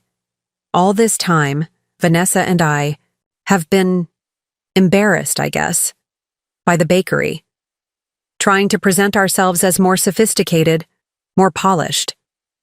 And it turns out the very people we were trying to impress already admired you for exactly the things we were trying to hide. Life is full of such ironies, I said with a small smile. Success means different things to different people, James. True respect isn't earned by hiding who you are, but by embracing it with integrity. I know that. Or I used to. He ran a hand through his hair in that familiar gesture of stress. Dad would be so disappointed in me. No, I said firmly. Your father would understand. He would be sad. Sad that you felt your background wasn't good enough, that the life we provided somehow needed to be reinvented. But he would understand the pressure to belong, to achieve. He felt it too, in his own way. He did? Of course. Everyone does. But Richard found his way through it by remembering what truly mattered. Not impressing others, but being someone he himself could respect when he looked in the mirror each morning. James was quiet for a long moment, absently tracing the rim of his teacup with one finger. Vanessa is mortified, he finally said. She hasn't left the house since Saturday. Keeps saying her professional reputation is ruined. Is it? I asked. Or did she simply discover that the narrative she created, about me, about your background, about what impresses people like the Westbrooks, was inaccurate?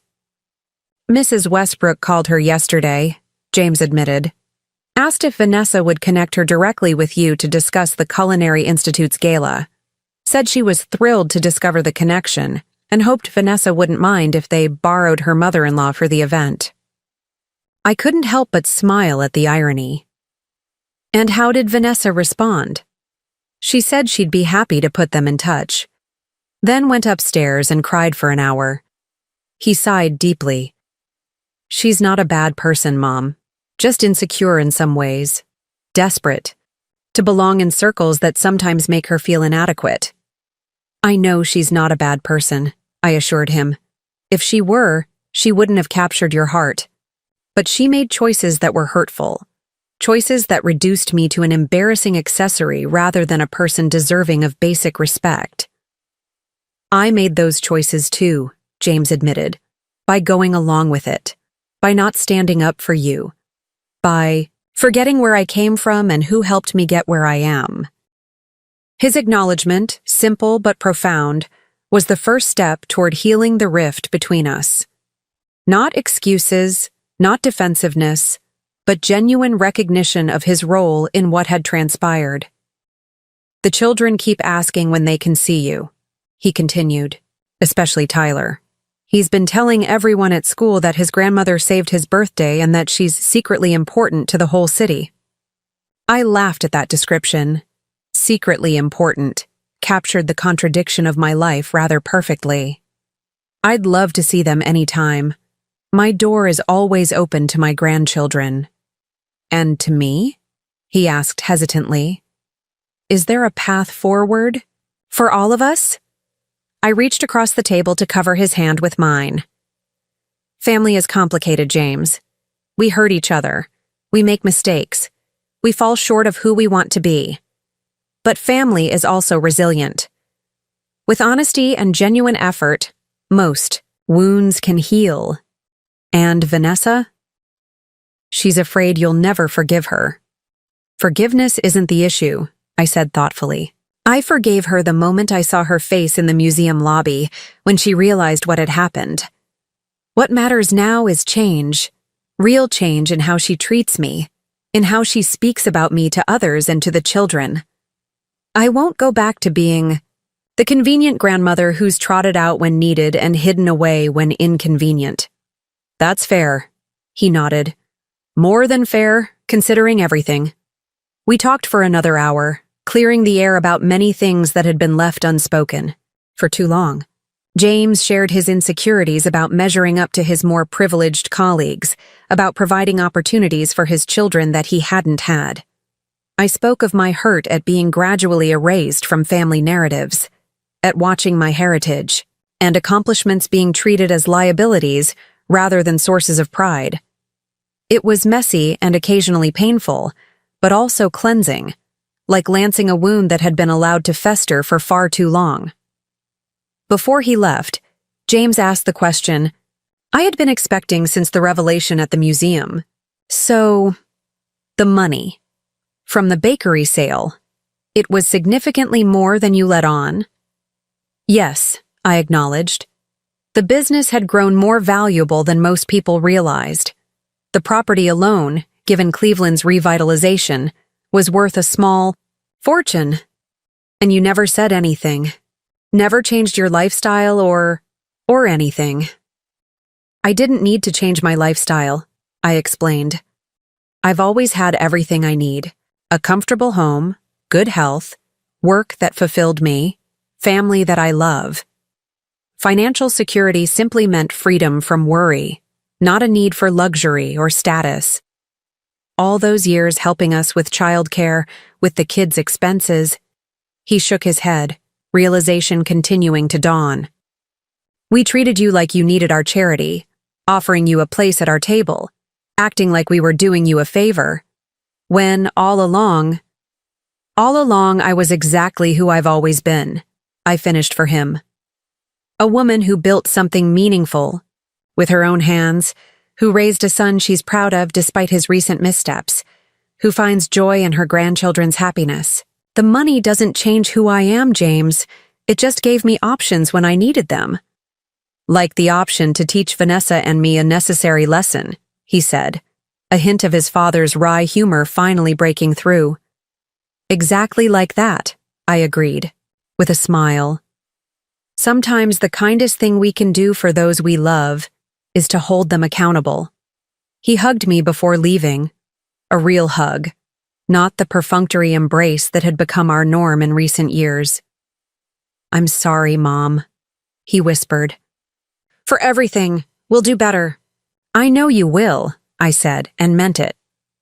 The weeks that followed brought gradual but meaningful changes. Vanessa sent a handwritten letter of apology, formal and still somewhat stiff, but sincere in its acknowledgement of her behavior and its impact. The children visited more frequently, often dropped off by James for afternoons of baking or gardening, or simply being together without the pressure of performance or appearance. Vanessa herself took longer to reappear, her pride and embarrassment, creating a barrier that needed time to erode. When she finally came, almost a month after the birthday revelation, it was with a tentative olive branch, a gift certificate to a spa she frequented, along with an invitation to lunch to discuss the Culinary Institute Gala. Our relationship would never be warm or effortless. We were too different, our values too divergent for easy connection.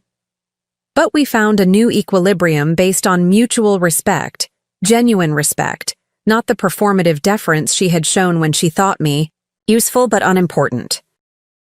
The most profound change, however, was within me. Standing up for myself after years of quiet accommodation was liberating in ways I hadn't anticipated. I accepted Mrs. Westbrook's invitation to be honored at the Culinary Gala, embracing public recognition of my contributions to Cleveland's food culture after decades of working behind the scenes.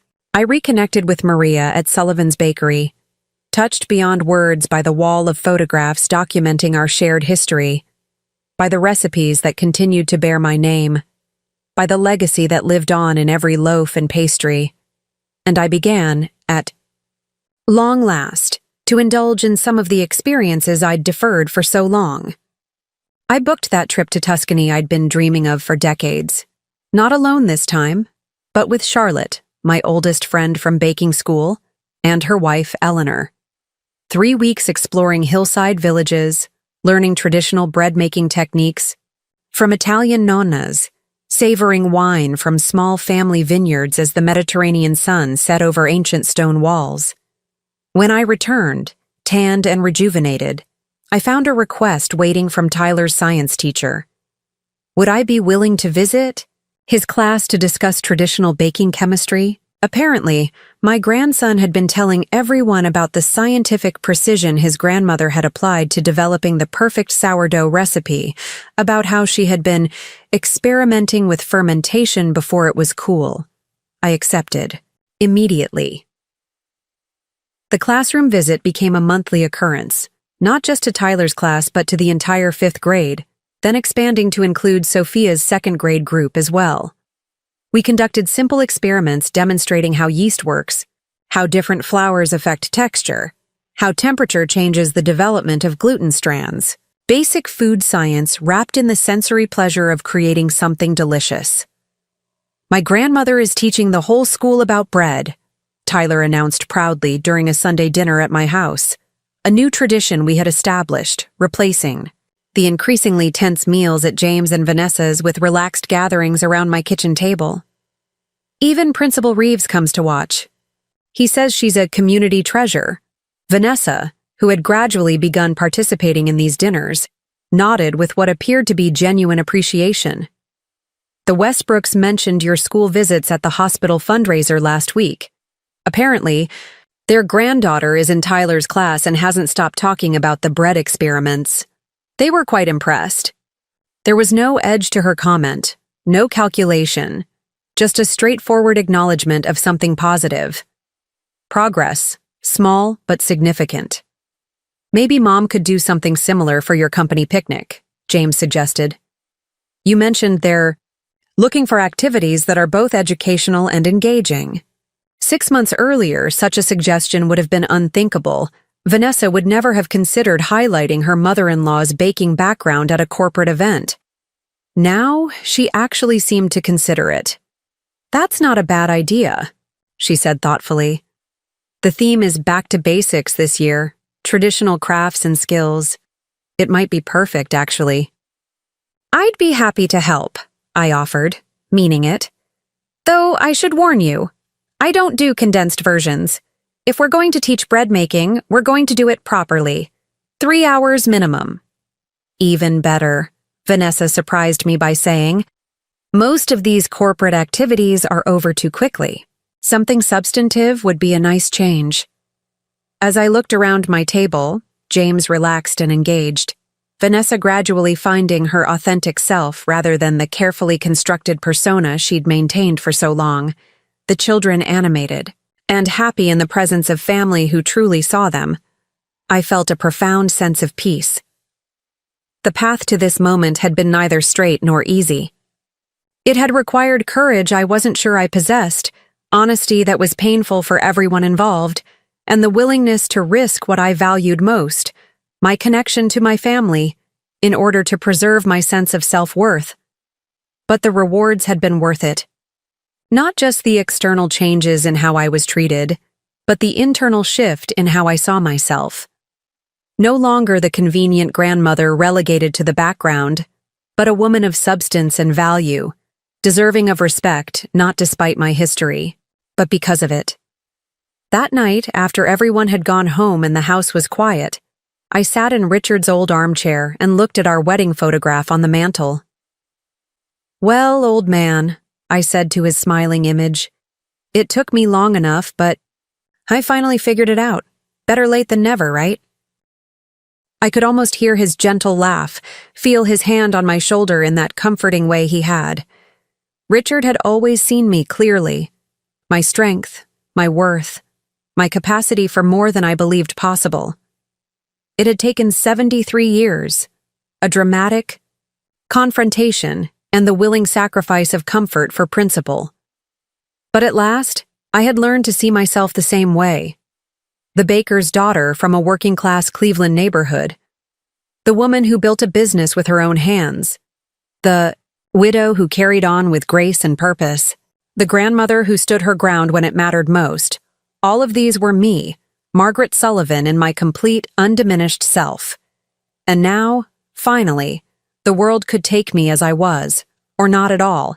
As it turned out, they chose to take me as I was, and discovered, perhaps to their surprise, that I was more than enough.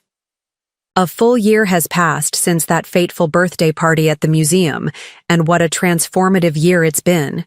If you had told me then how much would change, for me, for my family, for my sense of self, I'm not sure I would have believed you. Today is Tyler's 11th birthday, and we're celebrating it in my newly renovated kitchen. A space designed specifically for teaching and sharing the baking traditions that have defined so much of my life. The renovation was my gift to myself after the Tuscany trip, a long overdue indulgence that has become the heart of a surprising new chapter in my story. "Grandma, is the dough supposed to feel this sticky?" Tyler asks, his hands covered in flour as he works the bread we're making together. "That's perfect," I assure him, guiding his technique with gentle hands. "You want it tacky but not wet. See how it's starting to develop that elastic quality? That's the gluten forming." Sophia sits at the counter nearby, meticulously decorating cookies with royal icing, her artistic precision evident in every careful stroke. At 8, she's already showing remarkable talent for detail work. "Mom's going to be so impressed with these," she says, carefully outlining a perfect star. She said her boss loves your sugar cookies. That casual comment, "Mom's going to be so impressed," represents one of the most profound changes in our family dynamic. Vanessa, who once tried to minimize any connection to my bakery background, now proudly tells colleagues about her mother-in-law's culinary expertise.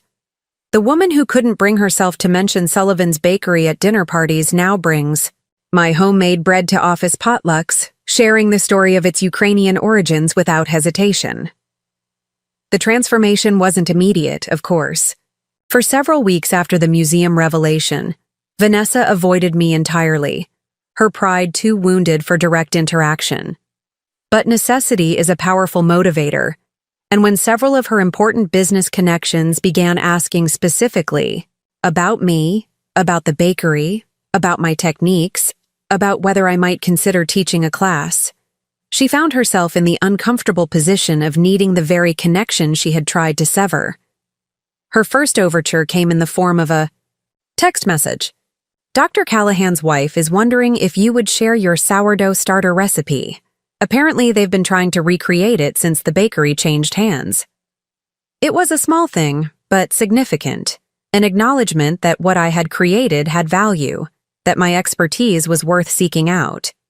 I responded warmly, offering not just the recipe but to show Dr. Callahan's wife the technique in person if she was interested. That led to an afternoon in my kitchen with not just Mrs. Callahan, but 3 other women from Vanessa's social circle, all eager to learn the bread-making skills I'd perfected over decades. Vanessa hovered at the edges of that gathering, visibly uncomfortable, but gradually drawn into the warm, flour-dusted camaraderie that seems to naturally form when people create food together. "I had no idea there was so much science to it," she admitted as we cleaned up afterward, the other women having departed with freshly baked loaves and bubbling sourdough starters.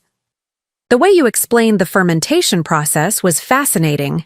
I wasn't quite an apology, but it was an opening, a small crack in the wall of pretension she had built between us. From there, brick by brick, that wall began to come down. James, for his part, embraced the reconciliation with characteristic thoroughness.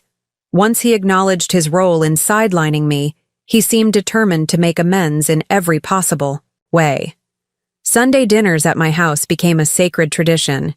He began bringing the children for overnight visits twice a month, giving Vanessa and himself a break while allowing me uninterrupted time with my grandchildren.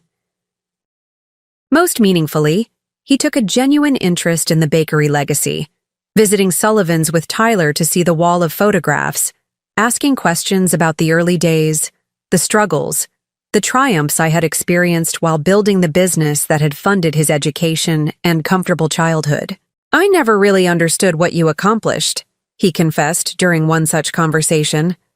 "Creating something from nothing, supporting us single-handedly after Dad died. I took it all for granted." "Most children do," I told him, without resentment. "It's the natural order of things. Parents provide, children receive. The understanding and appreciation come later, if at all."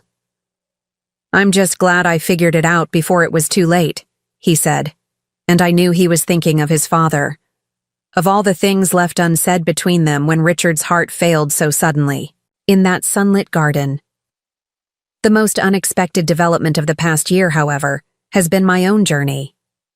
After decades of putting everyone else's needs before my own, of defining myself primarily through my roles as mother and grandmother, I have discovered, or perhaps rediscovered, my identity as an individual with talents, interests, and yes, ambitions of my own. It began with that Culinary Institute gala, where I reluctantly agreed to be honored for my contributions to Cleveland's food scene. Standing at that podium, accepting recognition for work I had always considered simply what I do, something shifted in my perspective. The proud faces of my grandchildren in the audience, James's undisguised emotion, even Vanessa's newfound respect, all of it crystallized into a moment of clarity. I wasn't just a grandmother who used to bake. I was Margaret Sullivan, master baker, entrepreneur, mentor to dozens of young culinary professionals throughout Cleveland. That identity hadn't disappeared when I sold the business.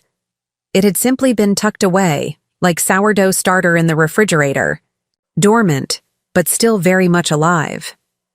The speaking engagements that followed the gala took me by surprise. Requests from culinary schools, business organizations, even the local TEDx event, all wanting to hear about my journey as a female entrepreneur. In a time when that was far from common. At 74, I found myself with a suddenly vibrant professional life, sharing wisdom accumulated over decades with audiences hungry for authenticity and practical insight. "You're becoming quite the celebrity," Vanessa remarked one Sunday, without the edge that would have colored such a comment a year earlier. "The children's friends have started asking for your autograph when they come over for baking lessons."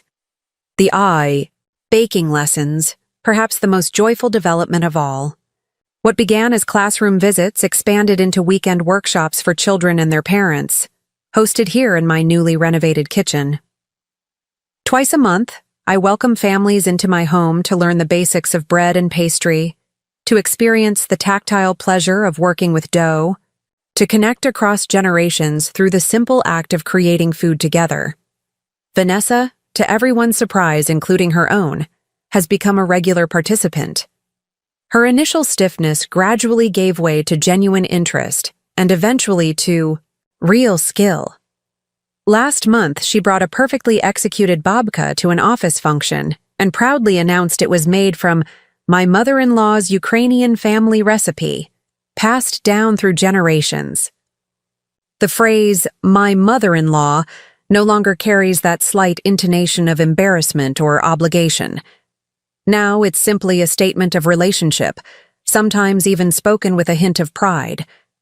As Tyler shapes his loaf with increasing confidence, and Sophia puts the finishing touches on her cookies, I reflect on how differently this birthday is unfolding compared to last year's drama. Today we'll celebrate with a simple family gathering here at my home. Tomorrow there will be a larger party at the trampoline park with Tyler's school friends. Both celebrations acknowledge different aspects of who he is and what he enjoys, without pretense or social calculation. "Grandma," Tyler says, looking up, from his bread dough with flour dusting his cheeks. "Can we do this every birthday? Make bread together, I mean. Even when I'm like super old, like 20 or something?"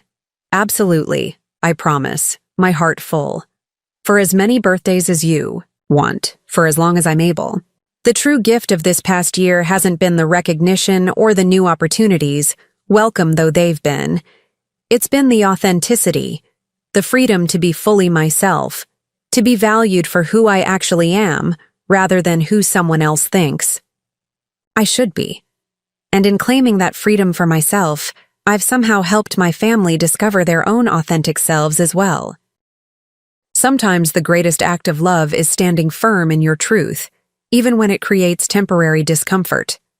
Sometimes the most valuable gift you can give your family is the courage to be seen, fully seen, for exactly who you are. So that's my story, how canceling a venue I secretly paid for taught my family the true value of respect. Sometimes in life, you have to be willing to disrupt the peace to create real harmony. You have to be brave enough to be seen, fully seen, even when it's uncomfortable. If you're watching this and finding yourself gradually erased from your own family narrative, remember, it's never too late to reclaim your place. Not with anger or vengeance, but with clarity and the quiet confidence that comes from knowing your own worth. I'm Margaret Sullivan, baker, businesswoman, mother, grandmother. And these days, everyone knows exactly who I am. Up next, you've got 2 more standout stories right on your screen. If this one hit the mark, you won't want to pass these up. Just click and check them out. And don't forget to subscribe and turn on the notification bell so you don't miss any upload from us.